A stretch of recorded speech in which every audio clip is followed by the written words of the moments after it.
সবাই বলে খাই না। আচ্ছা এগুলো তাহলে কোথায় যায়? এত পাঙ্গাস মাছ এগুলো কোথায় যায় যে বলে যে খাই না? তাহলে একটা মুরগির দাম বর্তমানে কিছুদিন আগে ছিল 170 টাকা 60 টাকা কেজি, এখন এই পাঙ্গাস মাছ হইতেছে এখন 200 টাকা কেজি। বর্তমানে 200 টাকা কেজি পাঙ্গাস মাছ। তো সবাই বলে খায় না। তো এগুলো কোথায় যায় আমি সেটাই বলতেছি। হ্যালো এভরিওয়ান, আসসালামু আলাইকুম, সবাই কেমন আছেন? আল্লাহর রহমতে আমি ভালো আছি। তো এই যে আজকে আপনাদের মাঝে একটা নতুন রেসিপি নিয়ে আসলাম। তো ওই যে পাঙ্গাস মাছগুলো আমি আজকে করলাম, ভাজলাম, মানে একদম ছিলে রাখছি, চামড়াটা ফেলে দিছি, ফেলে দেওয়ার পরে ভাজার জন্য আমি এবার এই পাঙ্গাস মাছগুলো ছোটো ছোটো করে নিচ্ছি। তার সাথে আবার আলুগুলো ছোটো ছোটো করে নিচ্ছি। তো পাঙ্গাস মাছগুলো ভাজলাম, একটু ভেঙে গেছে কড়াইটা, কারণ এটাতে আলু ভাজি করছিলাম, তো কেন যে লেগে গেলো বুঝলাম না। তো যাই হোক, এখন আলুগুলো এরকম ছোটো করে কেটে নিচ্ছি, একদম মাছের মতো মাছগুলো ছিলে সুন্দর করে। এখন ওইটাতে আবার ভেজে ফেলতেছি, ওইটাতে একটু তেল আছে, তো আলুগুলো এখানে ভাজি। তো এইভাবে ভাজি করলে ভালো লাগে, কারণ আমার বাচ্চারা পছন্দ করে। আসলে সত্যি কথা কি জানেন, একটা জিনিস কি, পাঙ্গাস মাছ আমিও খাই না, আমার হাজব্যান্ডও খায় না। তবে কি জানেন, জিনিসের যে দাম বাড়ছে, খাওয়া উচিত আমাদের। কেন সব এটা কিন্তু হালাল জিনিস। কারণ আমি অনেক পেজে দেখি, অনেক ভাইয়া আপুদের দেখি, তারা মানে সাগরের বড় বড় পাঙ্গাস মাছ নিয়ে আসে খাওয়ার জন্য। তো হালাল জিনিস, এমন একটা দিন আসতেছে আমাদের, দেখা যায় যে আমাদের এগুলোই খেতে হবে, না খেলে চলবে না।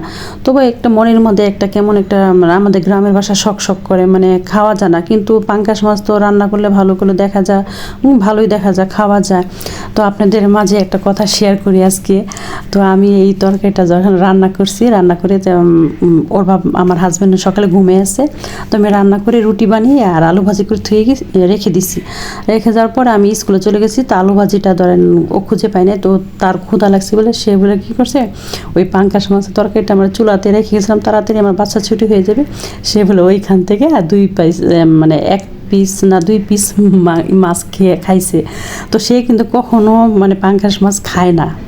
তো সে তো পাঙ্গাস মাছ খাই না। তো আমি বাচ্চাকে স্কুল থেকে নিয়ে আসছি, আসার পরে তো রুটি আর আলু ভাজি সবগুলো দিচ্ছি এখানে। তো আমি আবার ছেলেকে বলতেছি যে পাঙ্গাস মাছ আলু দিয়ে তোমাদের জন্য ভুনা করছি, ছোটো ছেলেকে বলতেছি তুমি খাবা?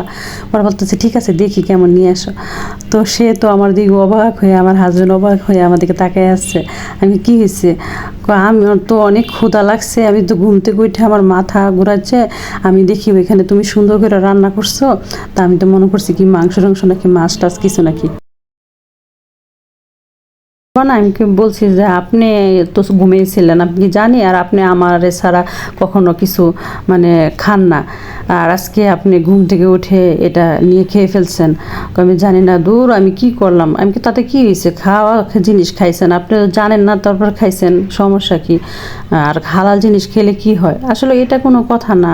অনেকে পাঙ্গাস মাছটা কাটার জন্য অনেকেই পছন্দ করে, অনেক মাংস দেখি পছন্দ করে, আবার অনেক মানুষই পছন্দ করে না। কারণ পাঙ্গাস আর বোয়াল মাছের কিন্তু তফাৎটা একই রকমই, মানে খেতেও কিন্তু প্রায় এরকমই সেম।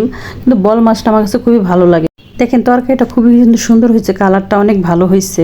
ভালো থাকবেন।